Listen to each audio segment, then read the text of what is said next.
A long time ago in the land of Egypt, a new Pharaoh ruled who did not remember what God had done through Joseph. The children of Israel were growing greatly in number, and this Pharaoh feared what they would become, and that they would be mightier than the Egyptians. So he had a plan. So this Pharaoh made them slaves and set taskmasters over them.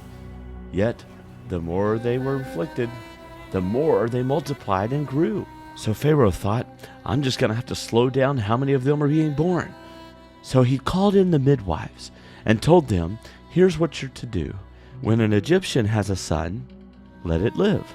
But when an Israelite has a son, kill it.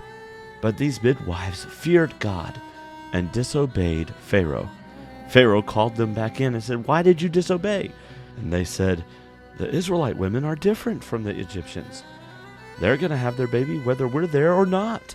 So Pharaoh told the Egyptian people, every time an Israelite boy is born, throw him in the river. And every time an Israelite girl is born, let her live.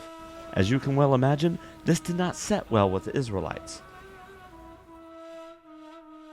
One day there was a man of the house of Levi who got married and eventually started having children. And finally they had a son. And when they saw that he was a goodly child, they decided to hide him, and they hid him for 3 whole months.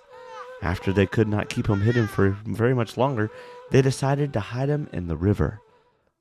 So the mom made an ark out of bulrushes and laid him in the flags by the river bank.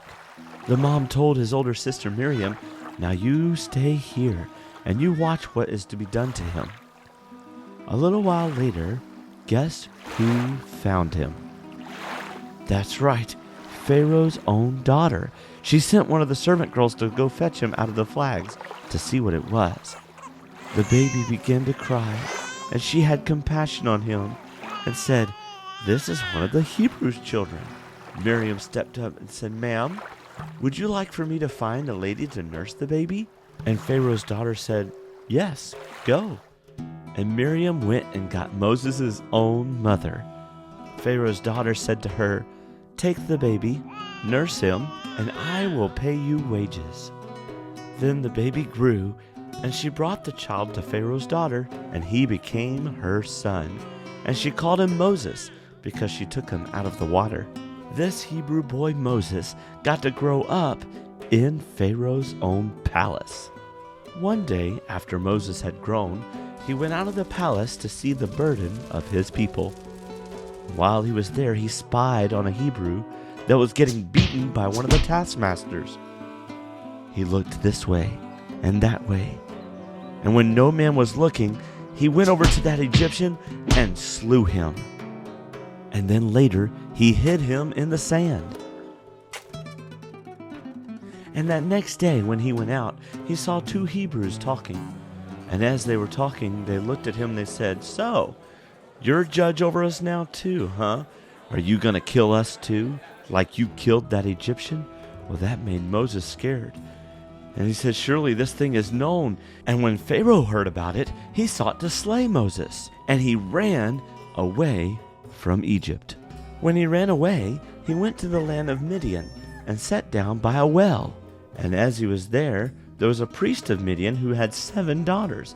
And some of them were drawing water out of the well, when some shepherds came and drove them away. But Moses stood up and helped them, and he watered their flock. When those ladies went home and told their father what had happened, he was like, well, where is the man? Did you leave him? Tell him to come and break bread with us. So they did, and the man gave one of his daughters, Zipporah, for Moses to marry. And after being many years away from Egypt, he kept his father-in-law's sheep and stayed in Midian for a long time. While he was there one day, he saw something interesting off to the side.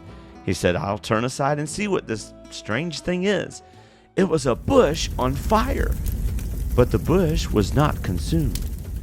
And to find out more, you'll have to watch the next video.